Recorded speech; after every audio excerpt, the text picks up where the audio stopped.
Bonsoir à toutes et à tous. Je vais laisser la parole tout de suite au directeur de l'école d'architecture Malaquais, Jean-Baptiste de Froment. Merci beaucoup, bonsoir à tous. Alors vous savez que une ou deux fois par an maintenant, on essaye de faire une conférence commune entre l'école d'architecture de Paris-Malaquais et puis les Beaux-Arts de Paris, et on se greffe sur le dispositif d'Alain Berland, penser le présent. Et là, pour cette première séance de l'année, on est très très heureux d'accueillir Chris Dercon. Voilà, que je crois qu'on ne présente plus, et puis qui de toute façon va être présenté par bien plus compétent que moi. On est extrêmement excités parce qu'il va nous parler de choses qui sont au centre de sujets d'intérêt commun entre les Beaux-Arts et puis Malaquais. Et c'est en fait une sorte de séance hors les murs du séminaire l'entour, animé, qui est un séminaire commun sur la scénographie, commun entre les Beaux-Arts et Malaquais. Donc c'est doublement commun ce soir, cette séance. Et je laisse à Hélène Aurin maintenant la parole. Merci beaucoup. Merci à toutes et à tous. Bonne année d'abord. Nous commençons avec une très belle séance, donc ces rendez-vous de penser le présent. Merci à l'ensemble des équipes des deux écoles d'avoir organisé cette très belle séance. Merci à Chris Dercon d'avoir accepté notre invitation. Et puis juste un petit mot de remerciement très chaleureux pour Alain Berland, qui est venu aujourd'hui spécialement, mais qui nous a quittés fin décembre, puisqu'il est désormais un heureux retraité. Donc on voulait vraiment le remercier très chaleureusement, d'abord pour tout ce qu'il a fait pour l'École des Beaux-Arts, mais aussi pour rapprocher nos deux maisons et travailler sur ces séminaires en commun.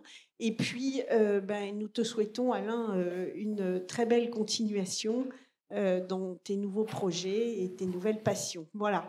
Mais je ne veux pas aller plus avant, et je cède tout de suite la parole à Yann, qui va présenter la conférence. Merci.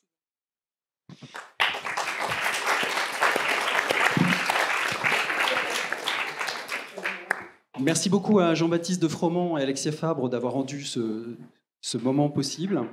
Alain Berland et moi sommes extrêmement heureux d'organiser cette séance à deux écoles, à la fois sous ce chapeau Penser le présent des Beaux-Arts de Paris, mais aussi donc de l'entour, cet enseignement et cycle de conférences sur la scénographie d'exposition auquel contribue l'école d'architecture Paris-Malaquais. C'est d'ailleurs dans cet amphi même, il y a 5 ans, que ce cycle a débuté par Thomas Demande. Nous avions noté que ça nous avait frappé qu'un artiste, autrefois d'ailleurs célébré par la Fondation Cartier pour son œuvre, se fasse régulièrement scénographe, voire même participe des fois à rejouer des expositions, par exemple When Attitudes Become Form, avec l'architecte Rem Koolhaas, dont il sera question tout à l'heure, je crois, une exposition dans une transposition scénographique d'un lieu à l'autre et d'une époque à une autre, comme si une exposition était une partition et la scénographie son orchestration. Or, l'invitation faite à Chris Dercon, historien de l'art, mais aussi enseignant, critique, journaliste, commissaire d'exposition de renom et actuel directeur général de la Fondation Cartier pour l'art contemporain, n'est pas complètement étrangère à ce que nous serions tentés d'appeler un display turn, un grand intérêt pour le display, le dispositif, la scénographie, ou pour le dire plus simplement, l'art de mettre l'exposition en espace.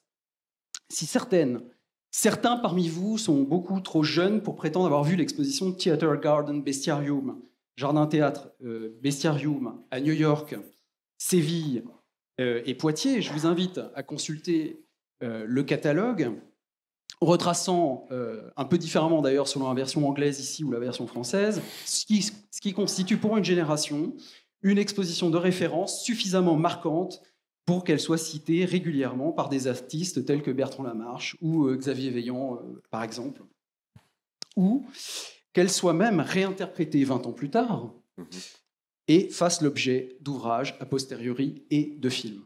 Peut-être est-ce l'origine de l'intérêt de notre invité pour le display, dans la mesure où le croisement thématique du théâtre du jardin et du bestiaire, au sein de cette exposition collective au sens fort, faisait en quelque sorte du display sa matière même, de l'artifice de l'outil théâtre jusqu'aux configurations offertes par la nature, je pose la question.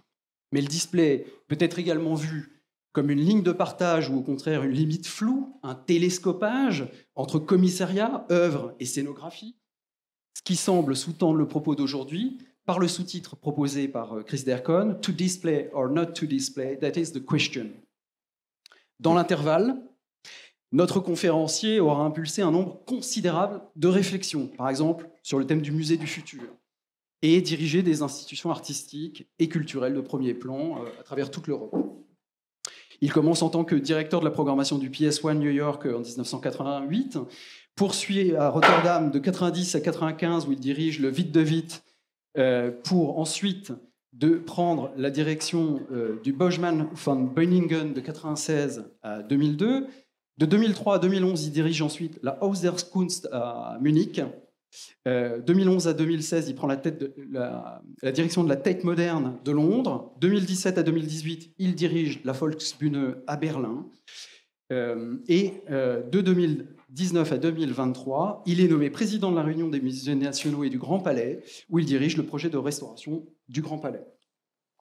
Donc, récemment, il devient directeur général de la Fondation Cartier et travaille par conséquent sur le projet du nouveau bâtiment de la Fondation Cartier, le transfert du célèbre édifice en verre de Jean Nouvel Bouvard-Raspail pour de nouveaux aménagements, sans doute encore secrets, mais peut-être qu'il va nous en dévoiler quelques pistes, du côté du Louvre, dans des espaces beaucoup plus amples. Merci d'avoir accepté ce moment avec nous, Chris, pour développer votre point de vue sur le display et la façon dont vous le partagez via ces innombrables collaborations que vous impulsez.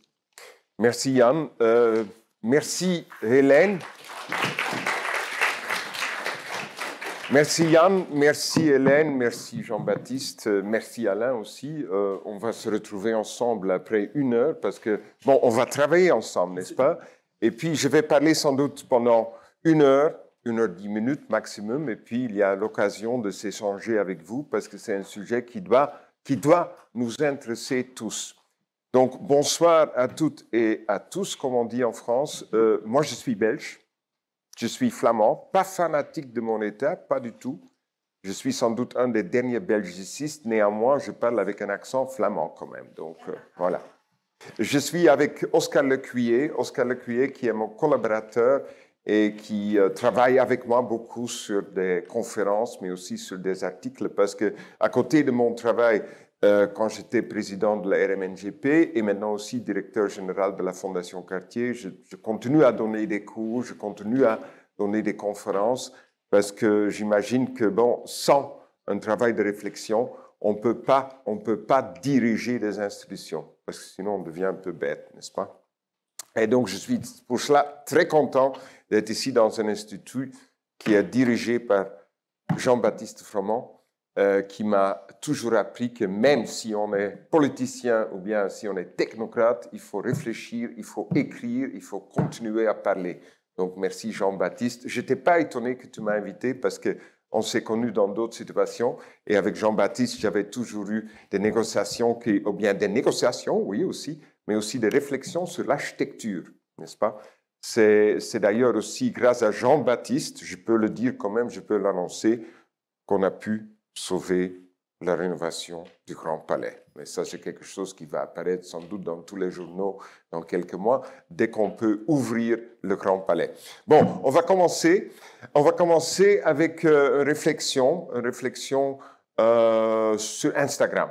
Moi, je regarde très peu Instagram. Instagram, TikTok, ça ne m'intéresse pas du tout.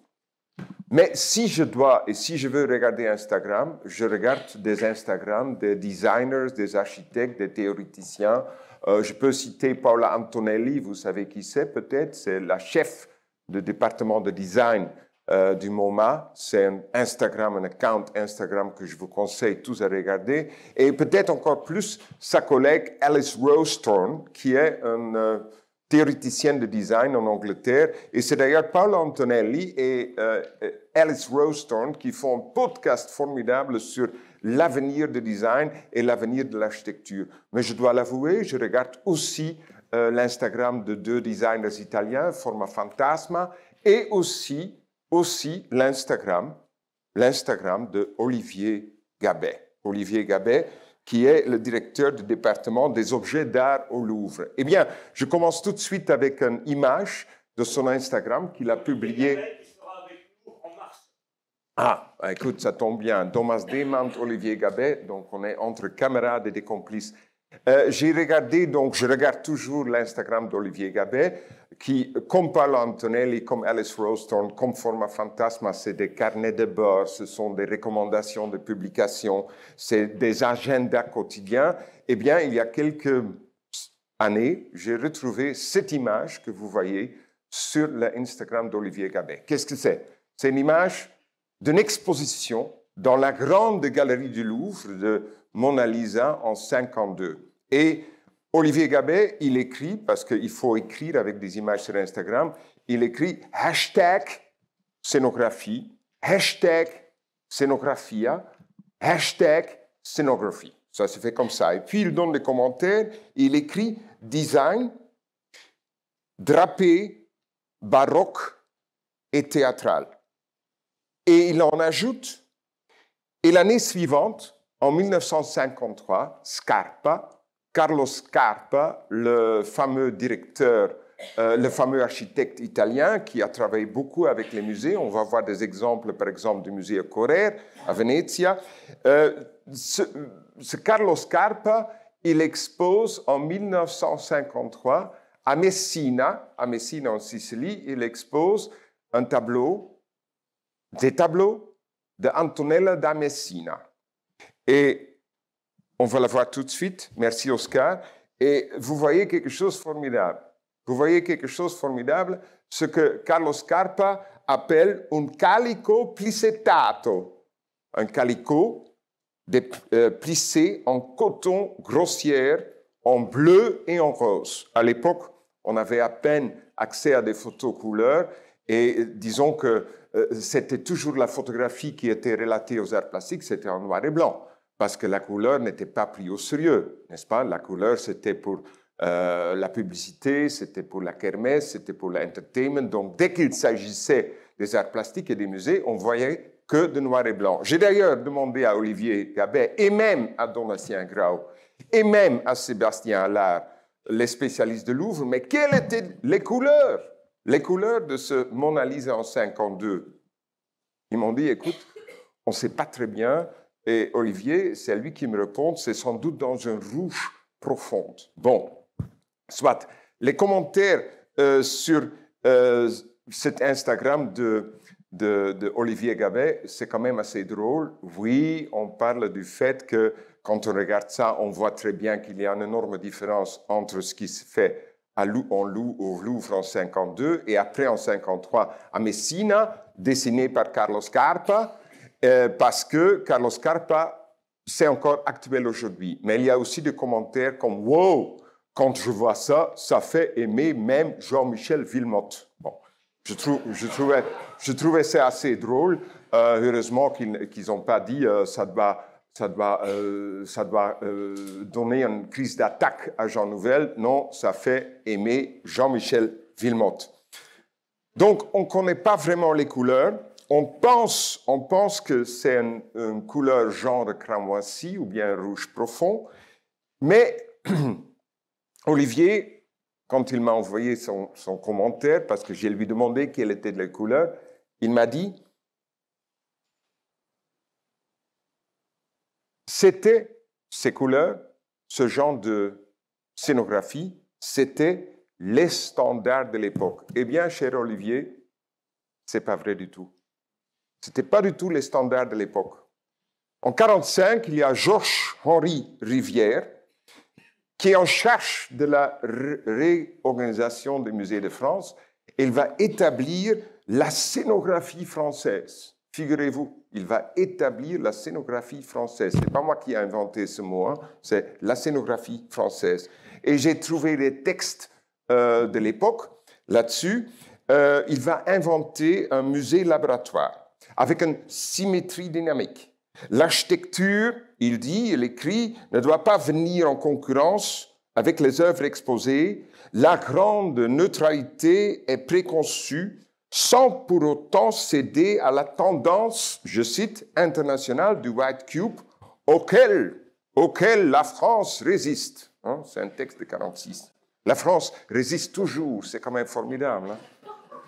C'est la culture d'excellence. Non? Il faut résister, résister.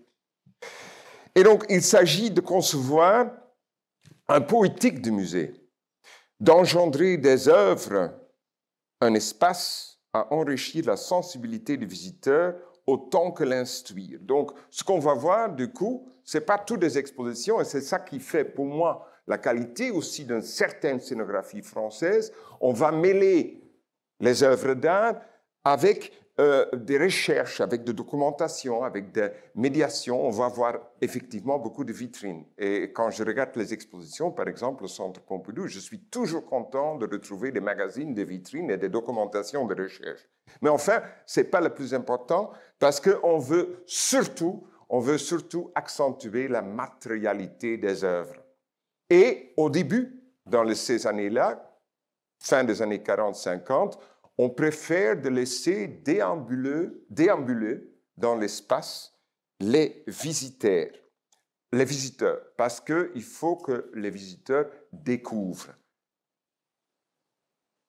C'est comme ça que Richard Rogers et Renzo Piano, dans les années 70, avaient conçu, en fait, l'aménagement du Centre Pompidou. D'ailleurs, je ne sais pas si vous le savez, mais donc, la conception du Centre Pompidou, c'était un travail d'une agence, et cette agence se trouvait, où ça? Dans le Grand Palais. Et Renzo Piano et Richard Rogers, on va le voir plus tard, étaient influencés par un mec qui s'appelle Cedric Price, qui a développé The Fan Palace. La première fois qu'il y a un musée, ou bien un projet qui n'a jamais existé sur papier, qui est dynamique. On va répéter ça. Mais Renzo Piano et Richard Rogers veulent que les visiteurs déambulent. En 1985, vu le nombre des visiteurs, les nombres de visiteurs ont multiplié, mais aussi les œuvres ont multiplié, et on invite Gheolenti, l'architecte italien, en 1985, de réaménager complètement le Louvre. Donc, cette idée de Renzo et Richard Rogers est complètement finie. On va créer quoi? On va créer des couloirs et on va créer des simèses, n'est-ce pas? C'est fini cette grande aventure du centre Pompidou. Donc, on considère qu'un espace trop libre, c'est en fait une faculté énormément difficile.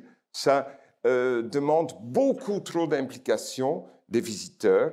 Et donc, bientôt, on va carrément valoriser les œuvres d'art et on va évidemment établir un parcours. Mais pourquoi le parcours est là? Aidé par les audio guides. Pourquoi le parcours est là? Parce que les jauges des visiteurs deviennent de plus en plus importants. Il faut laisser trafiquer dans le musée des milliers de spectateurs.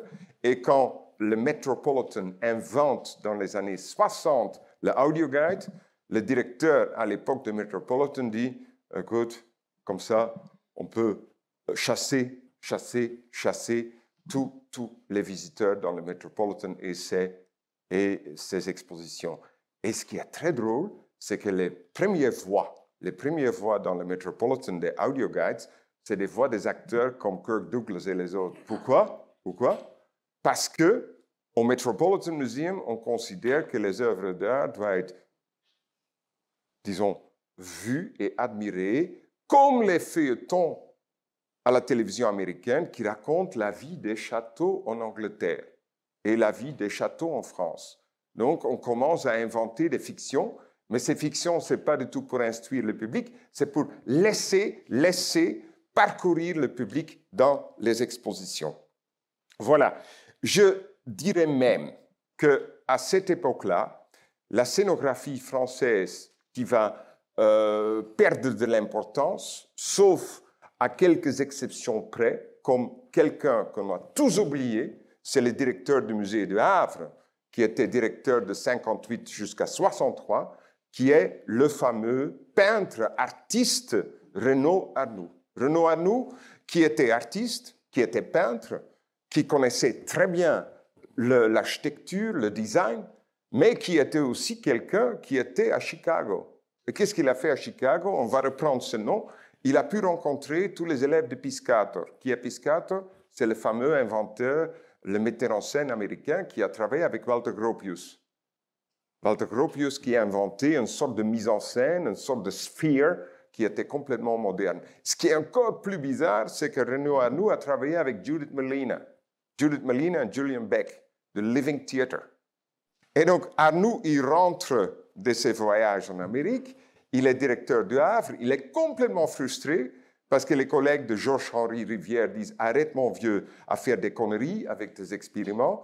Et c'est Marot qui prend son bébé et le met à la direction du Grand Palais. Et là, il va inventer des scénographies qui sont radicalement expérimentales, qui sont formidables, qu'on a tous oubliées. On n'en parle plus. Et on veut faire un effort avec le Grand Palais, j'espère que mon successeur va le continuer, à rétablir ce figure qui a voulu inventer un musée-outil. Je cite Renaud Arnoux, on va voir ça bientôt. Donc, la scénographie française qui était radicale dès le début va devenir de plus en plus normale et la scénographie en général, en fait, dans les musées, surtout les musées de sculpture et peinture, devient une scénographie qui a peur de la scénographie. À l'international, c'est surtout les départements de design et d'architecture et parfois aussi les départements de la photo qui sont absolument radicaux. L'exposition de Family of Man, qui était conçue par Edward Steichen, inspirée par le fameux designer Herbert Bayer, au MoMA, ce sont des exemples exceptionnels. Hein. Si vous voyez ce qui s'est passé au MoMA depuis les années 30 jusqu'aux années 60, c'est absolument exceptionnel. Mais donc, il y a à peine des approches innovatrices qu'on reconnaît. On oublie chaque fois. Et pourtant, il y a toute une histoire. Il y a toute une histoire de nouvelles manières de présenter l'art moderne et l'art contemporain. Et tout au long de ma carrière, j'étais intéressé par ce dispositif d'exposition. J'essaie d'éviter le mot scénographie, des dispositifs d'exposition. J'étais très content de pouvoir étudier le travail d'Alexander Dorner dans les années 20 à Hambourg. Dans les années 30, Dorner, il était au Rhode Island College of Art and Design. Et il a écrit un manifesto que vous devez tous lire, ça s'appelle « Why Art Museums ». C'était un speech qui n'était jamais publié, qu'il a tenu en 1934. Évidemment, j'ai pu suivre le travail d'autres architectes et je suis très content que j'ai eu le temps, ces dernières 40 ans, de pouvoir travailler avec des architectes comme Herzog de Meuron, Rem Koolhaas et plein d'autres. Je préfère d'utiliser le mot « display ». Pourquoi ? Le mot « display » vient du mot latin « displicare ». Et quand on pense à « displicare », c'est aussi en fait l'origine du mot, dans le vieux français, « desplier »,« desployer »,« déplier ». Desplicare, desployer, desplier, déplier. Et donc, display, displicare, en allemand on dit offenlegen, donc rendre ouverte, c'est un peu ça. C'est une action qui est quand même beaucoup plus complexe, beaucoup plus risquée que scénographie. Parce que où commence une exposition? Une exposition commence quand même dans une institution.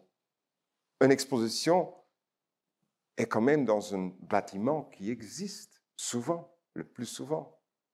Dans des bâtiments qui ont certaines expressions d'architecture, dans des bâtiments qui ont certaines formes d'identité. C'est beaucoup plus vaste, beaucoup plus riche qu'en fait de parler d'un classement des œuvres plus ou moins immersif avec un parcours plus ou moins strict, n'est-ce pas?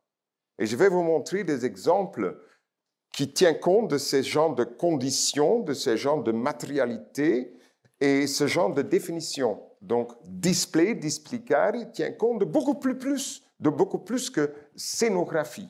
Surtout ce que moi j'appelle aujourd'hui la scénographie française, parce que je ne sais pas si vous avez déjà organisé des appels d'offres avec des scénographes.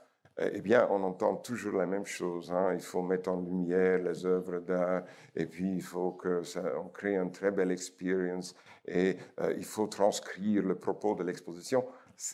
C'est bien, mais il y a beaucoup plus de choses à faire.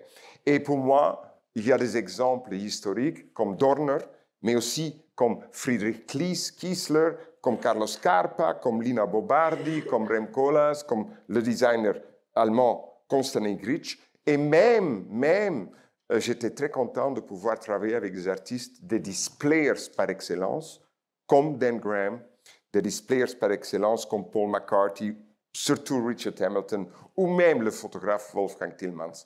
Évidemment, j'oublie Thomas Demand, qui a parlé ici il y a 5 ans, qui est, selon moi, un des meilleurs displayers. Hein. Vous avez pu voir ses expositions au Jeu de Paume, peut-être aussi dans le National Gallery. C'est quelqu'un qui connaît très bien l'architecture. C'est comme Thomas Schutte, c'est aussi un peu un architecte frustré ou un architecte jaloux. Moi, j'aime bien des artistes qui sont des architectes frustrés. Absolument. C'est Wolfgang Tillmans qui a construit maintenant son propre maison à Berlin, par exemple. Et donc, il a dû signer avec un architecte parce qu'il n'a pas de signature, il n'a pas de contrat. Mais il y a pas mal des artistes qui sont des architectes frustrés. Ce sont les meilleurs. Voilà, tout ce que je dis. Donc, on va faire un petit voyage, 40 ans, de New York à Rotterdam, à Munich, à Londres, à Berlin et à Paris. Je vais vous montrer des exemples. On va finir avec Jürgen Teller, une exposition que j'ai initiée pour le Grand Palais éphémère, avec l'architecte sublime anglais, qui est le doyen de l'architecture, le département de l'architecture à Zurich, de ETH, Tom Emerson, avec son agence 6A Architects. Nous allons évoquer des paramètres de définition comme l'architecture dans l'architecture, des architectures temporaires. Le pavillon, le nom pavillon indique en fait le nec plus ultra de l'architecture temporaire, l'architecture des expositions. On va tout de suite comprendre pourquoi. Il y a l'architecture dynamique, on a déjà parlé de Cedric Price. Il y a aussi l'identité d'une architecture donnée. Et puis, on va parler des conditions comme reconstruction, l'échelle domestique, domesticité, si ça existe en français, performalité, convivialité, participation et même mobilité. Et on va parler, troisième catégorie, des matériaux, le défi des cimaises. On va constater tout de suite que pour Carlos Scarpa et Lina Bobardi, les cimaises c'était un nightmare, c'était un mauvais, zeg je dan nightmare? Un mauvais rêve. Un mauvais rêve. Et voilà, Oscar il est formidable parce qu'il m'aide à me sortir de mes mauvais rêves. Et il y a le défi des cimaises, il y a les textiles, il y a les chevalets, toujours des chevalets, il y a des socles, le problème du socle, la frustration du socle, il y a les vitrines, tables et il y a des projections. Voilà, on va commencer. C'était un peu une introduction un peu longue, mais comme ça, on va mieux comprendre ce qui se passe. Ça, c'est un magazine qui n'existe plus, publié une série de magazines qui s'appelle Displayer par le ZKM à Karlsruhe. Et il faut faire attention, tu peux le pointer. Il y a 2 articles, ou bien il y a une autrice et un article que je veux vite évoquer parce que c'est essentiel. C'est l'autrice Béatrice Colomina et l'exposition This is Tomorrow. L'exposition This is Tomorrow est une exposition qui est organisée par des Independent Group. Les Independent Group, c'est un groupe qui consiste des architectes, des designers, des artistes, même des musiciens, qui commence à exister à partir de 1952 à Londres au sein de l'ICA. Il y a pas mal de surréalistes qui sont impliqués dedans, comme Ronald Penrose, le mari de Lee Miller et d'autres. Mais eux vont organiser une exposition radicale dans le Whitechapel Gallery à Londres en 1956, qui va durer 9 semaines, ou bien 8 semaines, du 8 août jusqu'au 9 septembre 1956. À l'époque, c'était normal. L'exposition Vermeer à Rotterdam en 1934 a duré 6 semaines et a attiré 400 000 spectateurs. C'est pas mal, hein? L'exposition de l'art dégénéré à Munich en 1938-39 a duré aussi 5 semaines, a attiré 300 000, 400 000, 500 000, on dit, spectateurs qui étaient évidemment tous obligés d'y venir parce que quand on était membre du parti nazi, il fallait voir cette exposition. C'était la première exposition éducative sponsorisée par l'État, n'est-ce pas? Mais à l'époque, les expositions duraient quelques semaines. C'est pour ça que je n'ai pas honte de dire que quand on a organisé Anselm Kiefer au Grand Palais, éphémère, ça durait 3 semaines et demie, 4 semaines et demie. Et la même chose avec Jürgen Teller. Je comprends très bien que les expositions aujourd'hui durent plus que 4 mois, mais je pense que c'est aussi intéressant de réfléchir sur la duration, la durée courte d'une exposition. Donc, en 1956, il y a 12 groupes d'artistes, il y a au total 36 groupes, et il y a 2 groupes qui font quelque chose d'extraordinaire. Pourquoi? Parce que de plus en plus, et aujourd'hui, de plus en plus, mais dès le début, on va voir des reconstructions de ces deux interventions. La première intervention, c'est l'intervention de Allison et Peter Smithson. C'est les grands architectes anglais, n'est-ce pas, les inventeurs du brutalisme, qui travaillent avec Nigel Henderson et avec Eduardo Paolozzi. Et le deuxième groupe est coaché par Richard Hamilton. On va regarder tout de suite... ah oui, on peut switcher aux images parce qu'on va revenir, très bien. Bon, c'est ici. Ouais.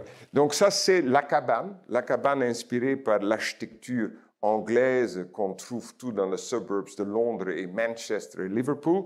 C'est le travail de Peter et Allison Smithson. Ils ont conçu un patio, mais le travail s'appelle Patio and Pavilion.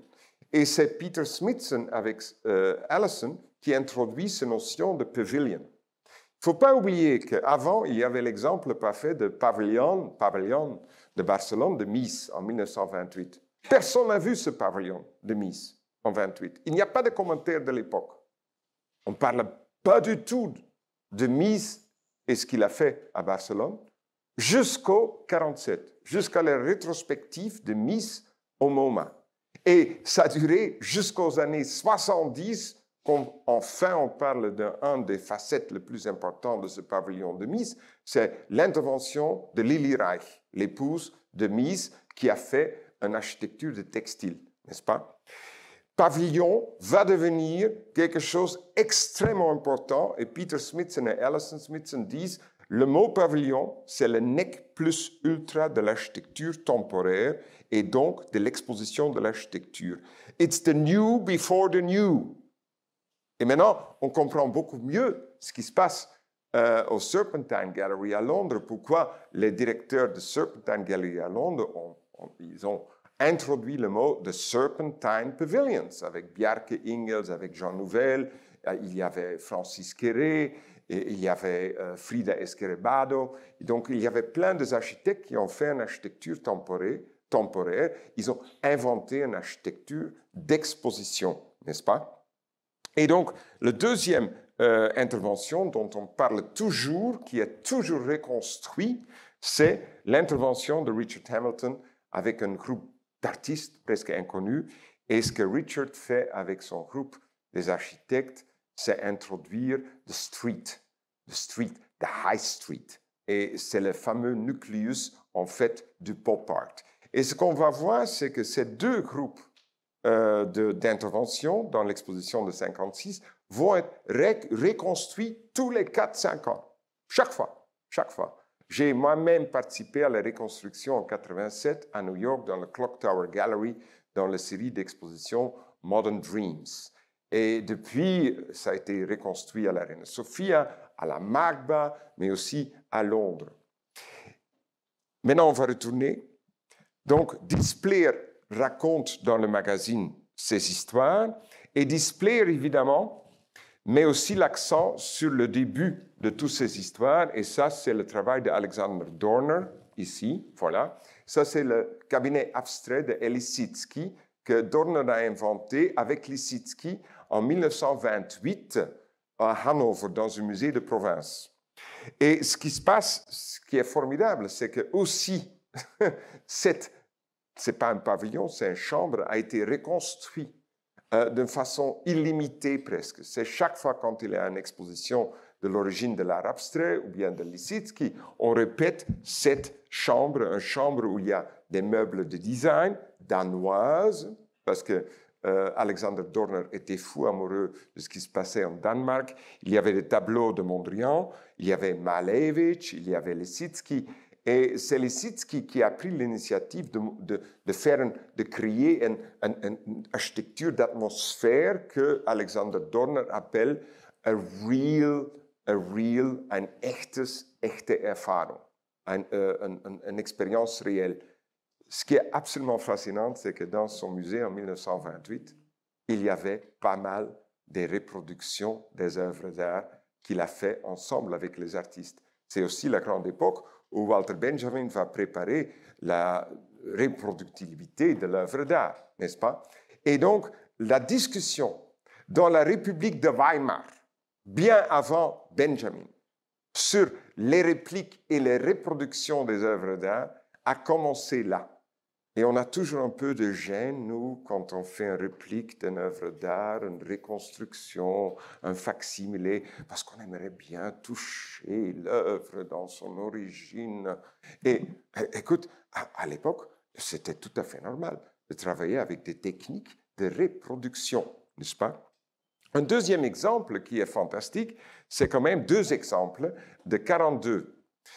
Il faut oublier ce qui se passe en Europe, parce que Alexander Dorner, il part, il quitte aussi l'Allemagne, il doit quitter, il va au Rhode Island Design College où il continue ses expériments, mais là aussi il a des difficultés. Il n'a pas de difficultés avec les nazis, mais il a des difficultés avec the faculty of the Rhode Island University, parce qu'il trouve qu'il va beaucoup trop loin. Il va donc écrire Why Art Museums, n'est-ce pas? Et puis il y a Kiesler, Friedrich Kiesler, aussi quelqu'un qui a quitté l'Europe. Et Kiesler, il conçoit pour la galerie de Peggy Guggenheim à New York, Art of the Century, il conçoit des socles. Non, il conçoit des chaises. Non, il conçoit des socles qui sont des chaises et des chaises qui sont des socles. L'idée, c'est de bouger avec ces chaises, c'est de s'asseoir sur les chaises, mais aussi monter des œuvres d'art. Et ça s'appelle the correlation chair. Et là, on voit la première indication, ce qui va être très intéressant, du problème du socle. On va en parler plus tard. Kiesler, il invente des nouveaux systèmes de mise en scène de théâtre, de mise en scène ou bien de la programmation et de projection de cinéma, et aussi des expositions. Et en même temps, dans la galerie Sidney James, Marcel Duchamp, il invente l'architecture, le dispositif d'une exposition avec des très grands tableaux de surréalistes. Et il oblige Sidney James, le fameux galeriste, d'aller acheter 6 km de ficelles. Et donc, il va créer un environment avec des ficelles. Eh bien, c'était pas gai de visiter cette exposition. Et en même temps, les deux fils de Sidney James ont joué du foot dans la galerie. Et Marcel Duchamp avait donc, en fait, conçu les cimaises presque comme des cimaises, des panneaux publicitaires ou bien des panneaux dans des halls sportifs. Deux expériments de 42, et déjà on voit que le problème, c'est les murs, n'est-ce pas? Et c'est donc Carlo Scarpa, quand il travaille dans le musée Correr, qui est aussi confronté avec des murs, et c'est lui qui va inventer des chevalets pour exposer des œuvres d'art, un thème qui est repris 10 ans plus tard, en 67-68, par Lina Bobardi au MASPE à Sao Paulo. Cette expérience de Sao Paulo était vite finie, mais c'est grâce à Adriano Pedrosa et son équipe qu'on a repris avec des nouvelles technicités, parce que ce n'est pas simple, de monter ces socles, ce sont des socles, ces chevalets de Lina Bobardi. Et ce qu'on voit, comme dans le Louvre-Lens, la scénographie d'Adrien Gardère, que le spectateur peut se déambuler dans cet espace et peut en fait constituer sa propre chronologie. On continue. Là, on a parlé de Whitechapel de 56 avec Richard Hamilton. Et d'ailleurs, quand on voit l'image prochaine, on voit qu'en 68, que le Whitechapel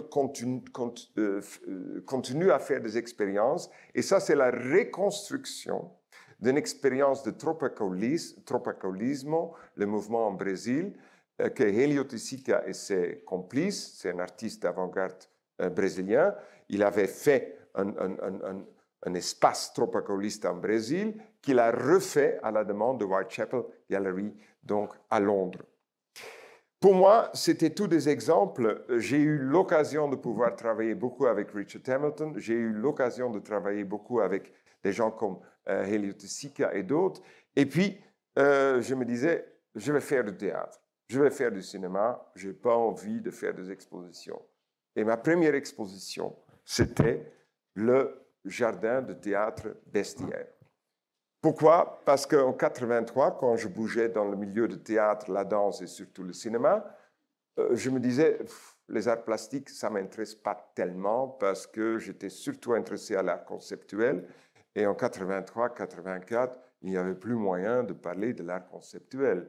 Il fallait parler de la peinture figurative.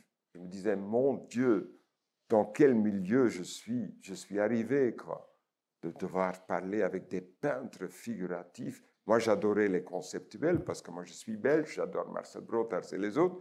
Mais enfin, je trouve un magazine en 1983 qui s'appelle Golden October. Et là, on voit architecture, sculpture, peinture, décoration, photographie, film, musique, théâtre et danse. Il y avait des articles de Jean-Luc Godard dedans, un article de Pina Bausch, mais aussi de Thomas Schutt, mais aussi de Dan Graham et d'autres. Et le magazine commence avec tout et entre les deux. Et qu'est-ce que je vois? Les images de passion de Jean-Luc Godard, des images de passion qu'il a réalisées dans le studio de Francis Ford Coppola, avec son grand caméraman, vous le voyez là à droite, Jean-Bernard Menou, et il va reconstruire des tableaux pour le cinéma. Et je me disais, c'est ça que je veux faire. Voilà. Et donc, j'ai eu l'occasion de pouvoir produire un théâtre qui s'appelle Jardin Théâtre Bestiaire, qui a commencé à New York et à Sevilla, qui a continué, et c'est une exposition, et j'en suis très fier, qui a été achetée par l'État français. L'exposition existe, c'est dans la collection du CNAP, l'exposition est complètement documentée, et si vous voulez, on peut le reconstruire tout de suite. On l'a fait récemment au Fresnoy, on l'a fait aussi à Munich, et c'était une idée que Richard Sennett m'avait donnée. Parce que Richard, qui avait marre aussi des arts plastiques, parce qu'il trouvait le milieu un peu bébé, il vient de la musique et de l'opéra, ce sont des disciplines très sérieuses. Et Richard me disait, écoute, il faut inventer quelque chose comme dans le théâtre. Il faut faire le replay des expositions.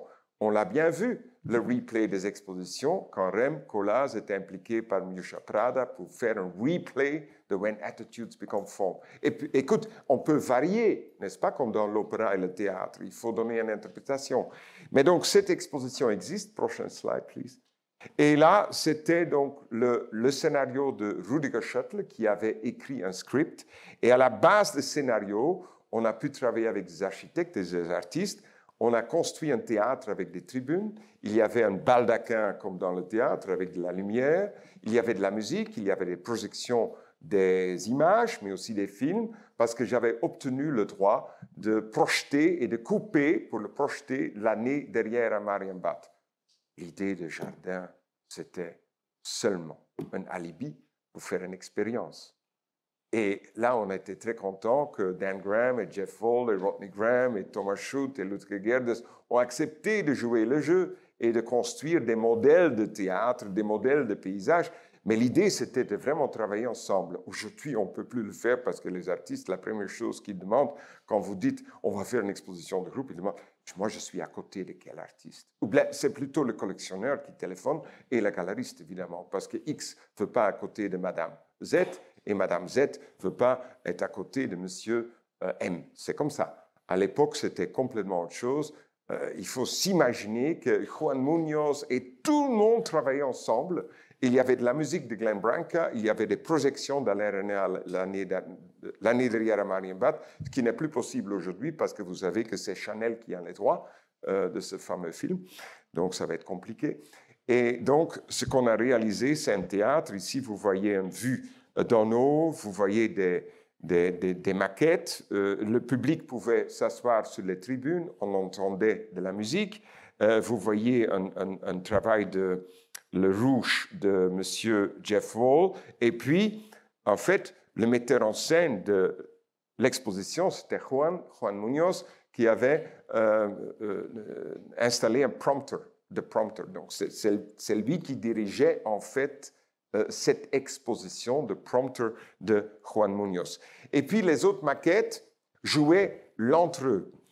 Vous voyez ici le travail de Jeff Wall, et derrière, vous voyez une vitrine de James Coleman, et vous voyez à l'intérieur du cabinet de maquette de Dan Graham, prochain slide, vous voyez la réflexion de maquette de Jeff Wall.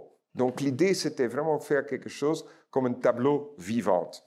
J'ai continué à travailler avec Dan Graham, et Dan Graham, c'était quelqu'un qui m'a fait quand même rêver de tout ce qui s'est passé dans les années 20, quand il m'a parlé de Gropius et le travail que Gropius avait fait pour Piscator, et quand Gropius a conçu un théâtre idéal pour Piscator, qui est le Total Theater de 1928 au sein de Bauhaus, c'était jamais reconstruit. Mais c'est une expérience qui était très importante pour des gens comme Dan Graham, mais encore beaucoup plus important pour tout ce qui se passe à Montréal, par exemple, et Osaka, dans les expositions mondiales. On voit tout d'un coup, à partir des années 60 et surtout des années 70, apparaître des énormes multimedia spaces qui ressemblent en fait à l'expérience de Gropius et Piscator, et surtout les discothèques en Italie. Il ne faut pas sous-estimer l'architecture des discothèques en Italie. Ça, c'est beaucoup plus important que quoi que ce soit. Il faut que vous achetez le catalogue de Vitra sur l'histoire des discothèques de Bologna, les discothèques di Firenze, et là, on voit qu'il commence quelque chose à naître qui est complètement nouveau. Et pour moi, en fait, presque l'espace muséal idéal, c'est pour le moment The Sphere à Las Vegas. C'est un bâtiment de 110 mètres d'auteur avec un écran de 15 000 mètres carrés. Et là, il y a maintenant U2 en Residence. Et j'espère aussi que les gens, les propriétaires de Sphere à Las Vegas, qui ont déjà travaillé avec Rem Koolhaas d'ailleurs, pour concevoir un Guggenheim à Las Vegas, j'espère qu'à un certain moment, ils vont nous laisser aussi faire des expériences, nous les pauvres, non, n'est-ce pas? Mais donc, c'est un bâtiment qu'il faut absolument étudier parce que je considère l'histoire des discothèques, l'histoire des concert stadia, je trouve ça exceptionnel. Avec Dan Graham, j'ai évidemment pas fait des concert stadia, mais Dan était toujours intéressé à Gropius et à Piscator quand on a construit des pavillons comme celui-là en 85, Interior Design for Space Showing Videotapes avec les réflexions, et surtout quand on a essayé de produire The Children's Pavilion avec Jeff Wall et Dan Graham, un projet qu'on n'a jamais pu construire parce que c'était intéressant que les gens, même aux Pays-Bas, disaient « Est-ce que c'est de l'architecture? Non. Est-ce que c'est des arts plastiques? Non. Est-ce que c'est du théâtre? Non. » Vous avez vu l'image de Jean-Luc Godard dans le Golden October? Vous avez lu le titre en allemand, Alles ist zwischen zwei. Tout est entre les deux. Et c'est ça qui m'a intéressé dans le display des expositions, de travailler entre les deux, de créer un nouveau genre qui n'est pas art ni architecture, parce que j'ai bien écouté Lawrence Alloway en 1956, quand il a écrit dans le catalogue de l'exposition This is Tomorrow que le hier de demain n'est pas encore arrivé. Et la relation symbiotique entre l'art et l'architecture n'a pas été encore atteinte. Et donc ça, c'est Lawrence Alloway qui l'annonce déjà avec l'expérience du Whitechapel. On continue. À Rotterdam, j'ai pu travailler beaucoup avec Dan Graham et surtout avec Rem Koolhaas. À un certain moment, Rem Koolhaas a eu la commande de construire un musée à Las Vegas pour le mec qui est maintenant le propriétaire de Sphere. Et ce qui était formidable, c'est que j'adorais Richard Serra parce que Richard Serra, c'est un brutal. Et Richard me disait, écoute, tu es devenu le plus jeune directeur des Pays-Bas. Chris, tu dois vraiment m'écouter. L'œuvre que vous avez de moi, ça vaut plus rien parce que vous avez utilisé ça, pas comme une sculpture, mais comme un mur pour couvrir la boutique du musée. Donc, c'est plus un Richard Serra. Je dis, Richard, ça me convient tout à fait parce que moi, je ne suis pas content non plus. Et est-ce que je peux l'avoir? Il m'a dit, oui, oui, tu peux l'avoir parce que ça ne vaut plus rien, quoi. Ça vaut $6 000 peut-être, c'est du Corten Steel. Et j'ai invité Rem Koolhaas, et là, vous voyez Rem avec Hans-Ulrich Obrist, c'était début des années 90. Et là, on a commencé à expérimenter avec Corten Steel, qu'il a fait à Las Vegas, qu'il a fait aussi au Stedelijk Museum avec des magnets. Et ça, c'était quelque chose qui était important pour nous, c'est cette idée de mobilité des œuvres d'art. Mobilité qu'on voit chez Dorner en 1928, qu'on voit déjà aussi dans les expériences de Richard Hamilton. Et Rem Koolhaas voulait absolument travailler avec cette idée de mobilité. Chaque jour, on va changer les œuvres d'art. Évidemment, c'est resté un peu une illusion, parce que vous savez très bien que maintenant que Madame Rouf a disparu du Stedelijk Museum, que c'est fini aussi avec l'aventure de Rem Koolhaas dans le souterrain du Stedelijk Museum, où il avait utilisé les mêmes Corten Steel pour accrocher des œuvres de la collection et pouvoir changer ces œuvres de la collection du Stedelijk Museum. Et chaque fois qu'on a essayé de faire des expériments, évidemment, ça a foiré, oui, je l'avoue. Mais je vais vous donner peut-être une petite solution à la fin de cette conférence. Ce qui m'intéressait aussi, parce que vous avez des choses spectaculaires, mais ce qui m'intéressait moi aussi, parce que je viens du pays de Marcel Brothaers quand même, c'est la domesticité et l'échelle domestique des œuvres d'art. Travailler avec des vitrines, travailler avec des tables, c'était pour moi très important. Ça, c'est une exposition que j'ai réalisée sur des éditions et des multiples, où tout le monde était assis, bien tout le monde, 4-5 personnes étaient assis autour d'une table, et ils pouvaient manipuler, regarder, écouter des œuvres de Louise Lawler. Vous voyez un T-shirt de Louise, vous voyez une vidéo de Douglas Gordon.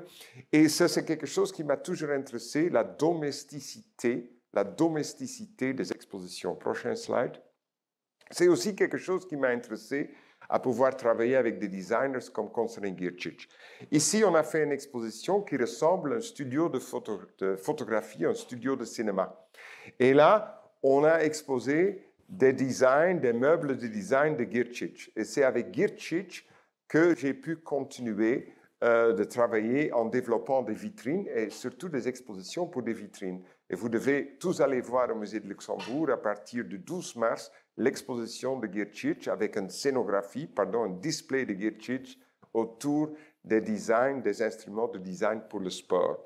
Ça, c'est une exposition qu'on a faite très tôt, il y a 25 ans presque, au Haus der Kunst. Et puis, en 2008, on a travaillé pour le magazine Haute 32C, c'est le magazine de la mode berlinoise. On a construit une vitrine, on a mis un copyright là-dessus, et donc on a vendu pas mal cette vitrine avec cette idée de mettre en exposition comme dans un storefront, n'est-ce pas? Comme dans un storefront, ça c'était l'idée de présenter comme un storefront des œuvres d'art. Ce qui m'a fasciné aussi dans le travail de Dayanita Singh. Quand j'ai parlé de Family of Men, de Edward Steichen, je pense tout de suite à Dayanita Singh. Prochaine slide. Dayanita Singh qui a construit des petits musées, de little museums, des book buildings. Et ce sont en fait des book buildings for photography. Okay? Et quand je vois ça, je pense tout de suite à Steichen, The Family of Men, et je pense à toutes ces expositions de photographie tellement emmerdantes. Parce que c'est vraiment emmerdant, les expositions de photographie. Hein. Une photo, une deuxième photo, troisième photo, encadrée. Vous savez que la photographie appartient dans des albums, n'est-ce pas? On a commencé à déchirer les photos de Muybridge et encadrer contre un mur. Mais heureusement, aujourd'hui, les photobooks sont plus importants que les expositions de la photo. L'exposition de la photo, c'est la promotion d'un photobook. Et quand je suis à Arles, je regarde d'abord les photobooks et puis peut-être une exposition. Et vous savez très bien que l'exposition de Diane Arbus à Loom à Arles, c'était complètement foiré. Hein? Il faut mieux acheter un livre de Diane Arbus. S'il vous plaît, ça coûte moins cher aussi, ça coûte 35 €. Ça vaut la peine. Et donc, ça, c'était aussi le défi pour pouvoir travailler avec Jürgen Teller. J'ai travaillé beaucoup contre et avec l'identité des bâtiments. Et j'ai souvent travaillé avec Maurizio Catalan. Et là, on a commencé à travailler sur l'idée de la ruine. Dans des salles où il y avait Vermeer et d'autres, on a donc cassé le sol où Maurizio Catalan a montré Praying Hitler, je vais vous montrer ça plus tard, et surtout ce petit autoportrait de Maurizio qui était debout, ma chaise dans mon bureau. Donc, je ne pouvais plus utiliser mon bureau qui était en dessous parce qu'on avait découvert asbeste dans les layers du sol. Et donc, on a dû mettre une vitrine là-dessus parce que c'était devenu quand même assez dangereux. Donc, ça, c'est un travail contre identité de bâtiment que j'ai répété souvent à Munich. Prochain slide. J'ai travaillé beaucoup avec des projections comme une forme d'architecture. Ici, vous voyez William Kentridge. Et on a présenté une projection sur le plafond de William Kentridge qu'il avait donc développé pour le plafond avec la musique. C'était un loop avec un système de miroirs. Vous pensez aux églises à Venezia. Et là, le public pouvait voir donc l'expérience de Kentridge dans ces miroirs. À la fin, vous voyez un travail de Philippe Pareno. Et donc ça m'a toujours intéressé. Aussi, ce qui m'a intéressé, c'est l'architecture des dépôts. Quand on parle aujourd'hui de dépôt, le Open Depot, ça a commencé avec un projet qu'on a fait avec Hans Haacke. On avait invité Hans Haacke au Boijmans van Beuningen de vider tous les dépôts du musée Boijmans van Beuningen et on avait accroché, selon certaines catégories, dans le musée Boijmans van Beuningen, toutes ces œuvres qui a rendu malheureux, évidemment, le conservateur qui disait « mais enfin, ce n'est pas un travail ». Et je pense que c'était quand même quelque chose de très important, vu aussi le succès d'aujourd'hui, je l'avoue, qu'il y a une pièce de théâtre, le Open Depot de Rotterdam. Et puis le problème du socle. Moi, je suis fasciné par des socles. J'ai beaucoup travaillé sur les socles avec Giertych. Et ici, vous avez un exemple parfait du problème du socle, la frustration du socle. C'est le fameux Pietà Rondandini de Michelangelo, la dernière œuvre inachevée de Michelangelo, qui est maintenant présentée sur un socle et un système de sécurité de Michele De Luca à Milano. Et depuis des années, ce socle a posé des problèmes. Le socle original, c'était ce socle-là. Voilà, ça c'est le socle romain.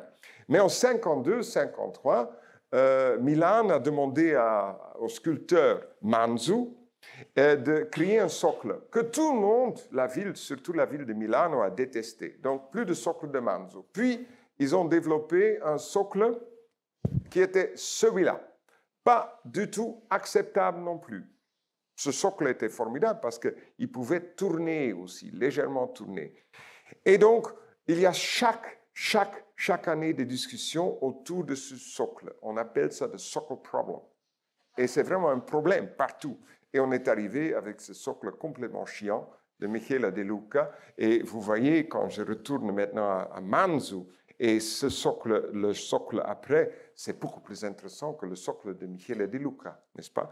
Le problème du socle, ça m'a toujours intéressé. Quand j'ai travaillé avec Hubert Damisch, on a de nouveau vidé les dépôts du musée. Cette fois-ci, on a pris une sélection des œuvres d'art et on a demandé aux techniciens, selon les instructions du public, de jouer un jeu d'échecs avec les œuvres d'art. Donc, le public était à côté de l'exposition et pouvait instruire les techniciens. Est-ce que vous pouvez, messieurs, porter le soloïde à gauche? Est-ce que vous pouvez porter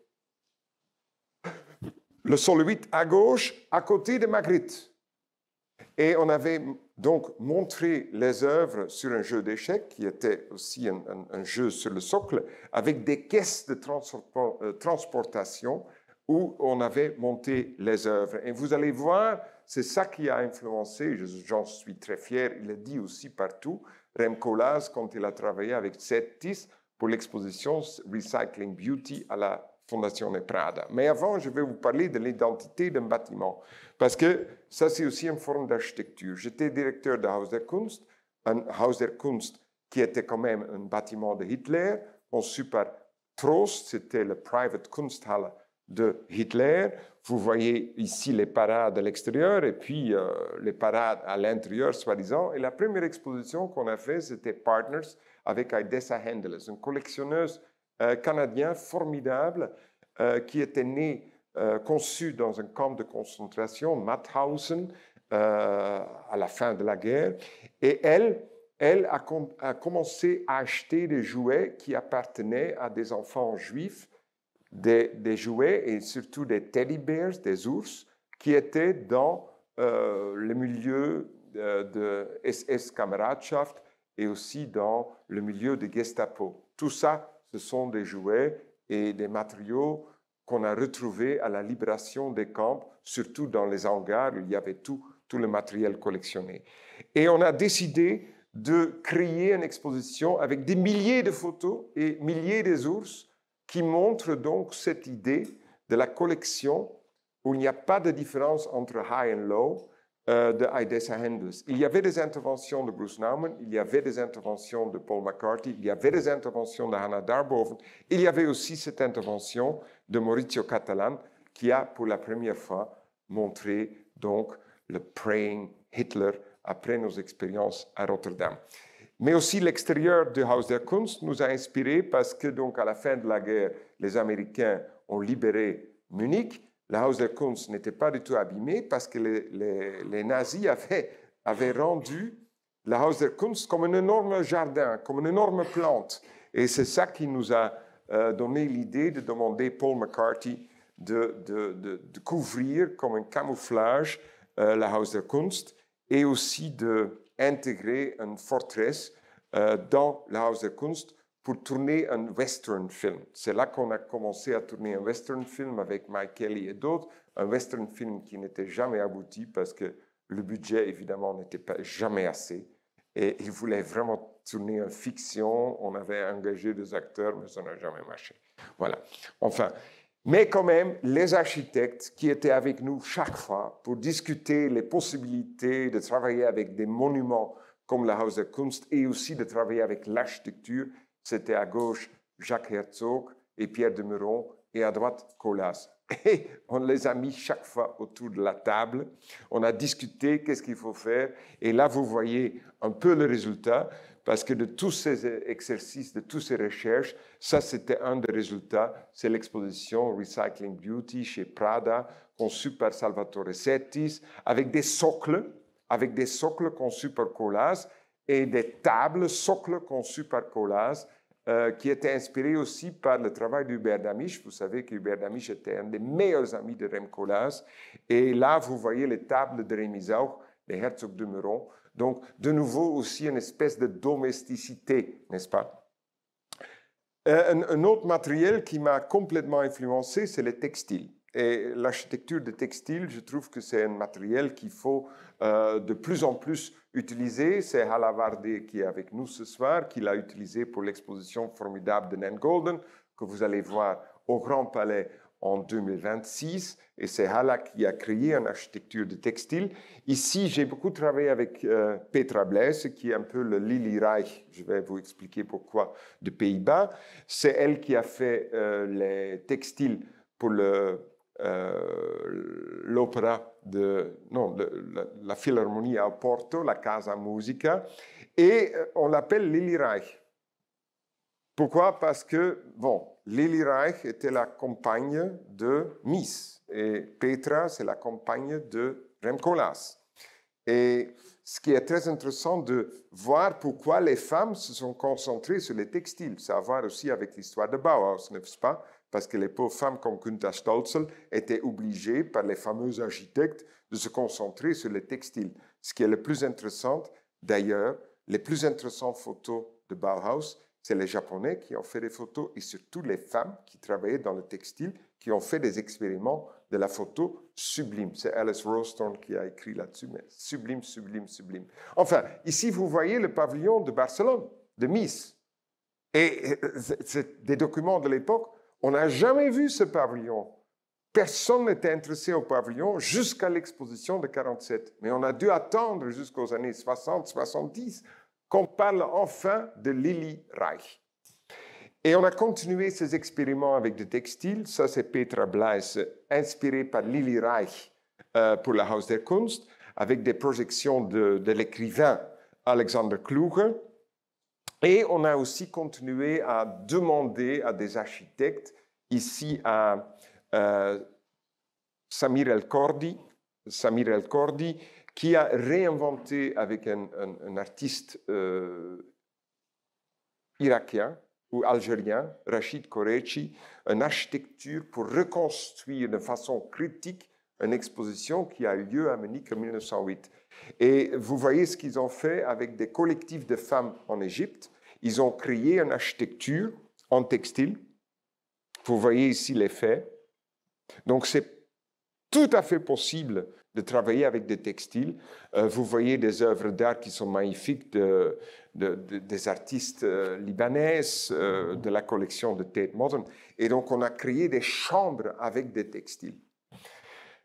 Au Tate Modern, j'ai continué de travailler aussi avec des interventions de textiles de Richard Tuttle. Là, vous voyez une énorme machine en textile dans le Turbine Hall.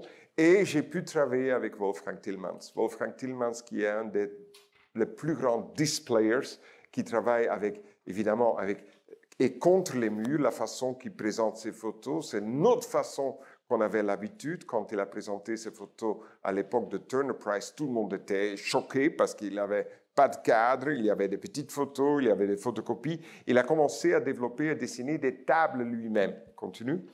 Et c'est aussi quelqu'un qui a travaillé sur l'architecture. Il a développé des films et des projections de l'IA qui s'appellent Book for Architects parce qu'il veut construire aussi des architectures avec des projections et surtout avec la lumière. La lumière qui était très importante évidemment dans le Turbine Hall quand on a commencé à travailler avec Olafur Eliasson. Et là, vous voyez quelque chose d'intéressant pour les directeurs de Tate. L'installation de Olafur Eliasson était complètement ratée parce que le public est venu avec des milliers, mais il faisait, je quote, je cite, n'importe quoi. Ils ont utilisé le Turbine Hall comme un kindergarten, un jardin pour les enfants, comme un espace pour faire des pique-niques, pour faire des happenings. Et le pire des choses, pour les collègues de Tate, pour exposer leurs propres œuvres d'art. Ah, ça ne se fait pas, n'est-ce pas? Oui, on parle de participation, mais s'il vous plaît, il faut respecter les règles de jeu. Et surtout pas montrer vos propres œuvres d'art. Eh bien, le public s'en foutait complètement, heureusement. Et ça, c'était le succès de cette installation de Eliasson. Et ça a quand même inspiré des gens qui ont protesté, ou bien qui ont démontré pour le SMIC, pour agrandir le SMIC en Angleterre, d'utiliser l'installation de Doris Salcedo, de se laisser inspirer par cette architecture pour faire une architecture des êtres humains, ok? Performalité. Et là, vous voyez Boris Charmatz, qui a donc aussi découvert qu'on peut créer une architecture, une scénographie avec des êtres humains. Charmatz, qui est un chorégraphe, qui travaille aussi dans l'espace urbain. Cet espace urbain, le théâtre, la danse, nous a aussi inspiré à demander à Francis Quéré de faire un pavillon pour le théâtre au Tempelhof, un pavillon pour le théâtre qu'on n'a pas pu réaliser à l'extérieur, mais qu'on a finalement réalisé à l'intérieur. Et c'est là que l'architecture a inspiré des gens de théâtre, Susan Kennedy, mais aussi des gens de la danse, pour développer quelque chose qui n'existait pas encore, surtout le rapport entre le public et la scène. Et on va terminer bientôt, maintenant, avec un hommage à Renaud Arnoux. Voilà, il est là. Non, il faut montrer son image. C'est Naël Zaïter qui a construit les palissades pour les travaux du Grand Palais.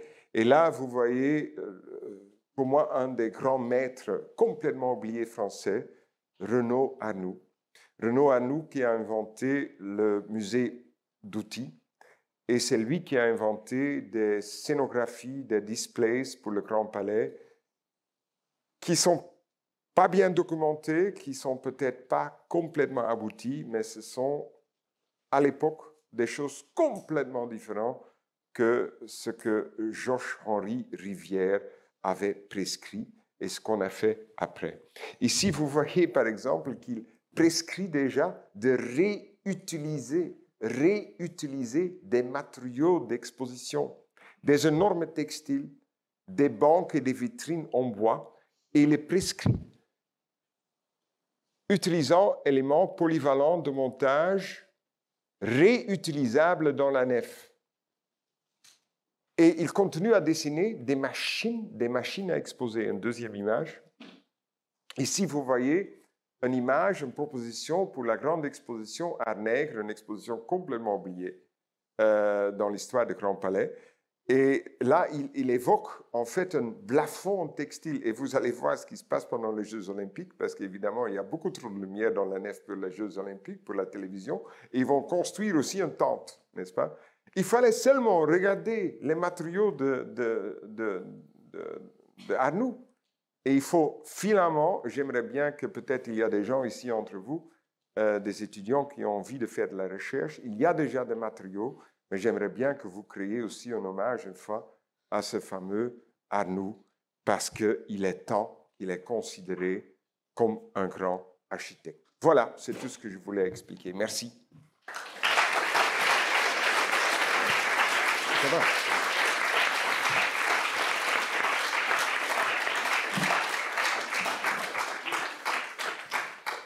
Bon, 40 ans, ce n'était pas facile, hein, dans une heure. Voilà. Qui avait déjà entendu parler de Arnoux, Renaud Arnoux, s'il vous plaît?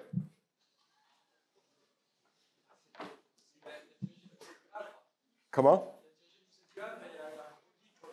Exactement, mais je suis étonné parce que vous êtes le seul. Hein. C'est pas grave, c'est bien. C'est bien. Voilà. OK. On va passer là. Peut-être il y a encore des images qu'on peut passer après. Yann me disait qu'il voulait passer directement la parole au public, mais moi, je voudrais quand même, puisque je me considère là du public, je voudrais vous poser une question, Chris. Quand je réponds. Je voudrais vous poser une question, Chris. Oui. Comment est-ce que vous faites avec les conservateurs et avec toutes ces idées très innovantes que vous souhaitez mettre en place, et comment est-ce que ça fonctionne avec vos équipes? Est-ce que ça crée beaucoup de conflits? Est-ce que vous parlez de quelle équipe? Les équipes, puisque vous avez circulé dans de nombreux lieux et vous restez peu de temps dans les lieux, comment est-ce que vous faites, enfin, parfois de 5-6 ans, c'est une moyenne, j'avais calculé à peu près ça. Comment est-ce que vous faites ensuite pour arriver à convaincre vos équipes de ces projets quand on sait les réticences qu'ont les conservateurs, ne serait-ce que pour le respect des œuvres et leur... J'ai beaucoup moins de problèmes, non. J'ai quand même beaucoup d'enthousiasme pour cette idée. Et ces idées au sein de la Fondation Cartier. Parce que la Fondation Cartier, depuis le début, en fait, ils ont travaillé avec des architectes, avec des designers. Et il y a quand même la plus grande collection, sans doute dans le monde entier, Béatrice, de Ishigami, c'est à la Fondation Cartier. Tous les modèles et toutes les architectures. Donc la Fondation Cartier a quand même une loyauté vis-à-vis des designers, des architectes, et travaille aussi avec des designers et des architectes comme scénographes. On l'appelle ça encore scénographe parce qu'on est en France, mais ce sont des grands displayers comme Liz Diller et Riccardo Scofidio, qui sont des displayers formidables, n'est-ce pas, qui ont travaillé aussi au sein de la Fondation Cartier. Donc, j'ai aucune difficulté à la Fondation Cartier. À la Fondation Cartier, on comprend très bien parce que dans le privé, il y a une précarité et les gens peuvent être écartés s'ils ne vous satisfont pas, mais avec le public, vous avez travaillé avec beaucoup d'institutions publiques. Là, comment ça s'est passé? Au musée de Luxembourg, quand on a développé le projet avec Konstantin Girčić, là, aucun problème, non, au contraire, énormément de l'enthousiasme. Mais ça dépend avec qui vous travaillez. S'il y a des gens comme Diller Scofidio ou Ishigami ou qui que ce soit au sein de la Fondation Cartier, là, l'enthousiasme et la précision sont, sans doute se transmettent évidemment, et c'est la même chose pour quelqu'un comme Girčić dans le musée de Luxembourg. Il faut seulement avoir le courage d'identifier avec qui on va travailler. Et ça, c'est le plus important. Si tu as un challenger, quelqu'un qui comprend ce qui se passe et où nous, on ose prendre les risques, comme par exemple le musée Modern Art Museet à Stockholm et Nangold en travaillant avec Halavardi. Halavardi, à ce moment-là, ça passe. Mais il y a très peu de musées qui ont compris les défis de display. On préfère de parler de scénographie, d'un parcours pour le public, des œuvres d'art, et de pouvoir recevoir des milliers de gens pendant un dimanche, pendant un week-end. Évidemment, à ce moment-là, on ne veut pas prendre des risques avec des displays, n'est-ce pas? Et je ne voudrais pas revenir sur un endroit douloureux, mais vous avez eu des conflits à la Volksbühne. Et moi, je sais, j'ai été engagé comme, pour faire les parcours d'art visuel aux Amandiers à Nanterre, et j'ai vu à quel point c'était compliqué de travailler avec les équipes des arts vivants. Donc cette collaboration qu'on pourrait croire évidente entre les arts visuels et les arts vivants, je l'ai moi-même éprouvé, et ça a été très difficile. Vous, sans revenir sur ce moment, ça a été un moment difficile aussi pour vous. Qu'est-ce qui, à votre avis, fait que ça ne fonctionne pas alors que l'on pourrait admettre que les displays sont nécessaires et aux arts visuels et aux arts vivants? Et pourquoi la jonction se fait si mal?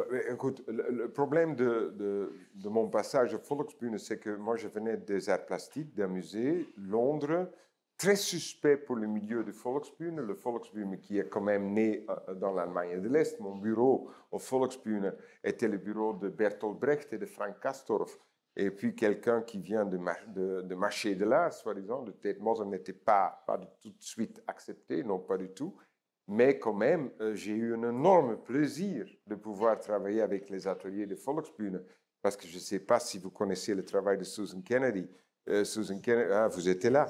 Et Susan Kennedy, qui était aussi au Festival d'automne, nous avons développé des pièces formidables avec les ateliers de Volksbühne. Ça, c'est quelque chose qui a marché. Ce qui n'a pas marché, c'est le travail qu'on a fait avec Albert Serra, qui a quand même maintenant, c'est le cinéaste triomphant avec Pacifiction. Ça n'a pas marché, mais avec Susan Kennedy, ça a très bien marché. C'est ça qui m'a étonné aussi, c'est que Susan Kennedy, il a fallu des années pour qu'elle arrive ici, alors que vous aviez déjà anticipé sa puissance. Oui, c'est pas moi qui ai inventé Susan Kennedy, c'est le Kammerspiel à Munich qui a inventé Susan Kennedy, et puis j'ai demandé à Susan Kennedy de rejoindre l'ensemble de Volksbühne, et ça a très bien fonctionné. Et elle continue d'ailleurs.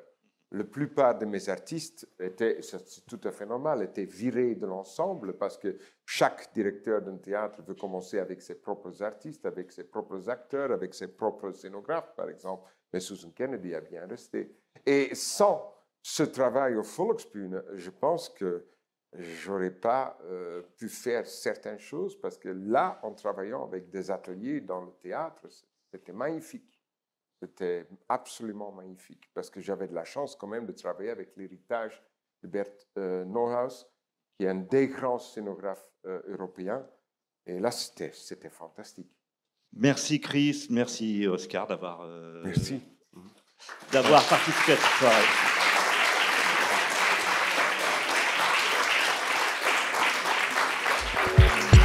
Bonne question.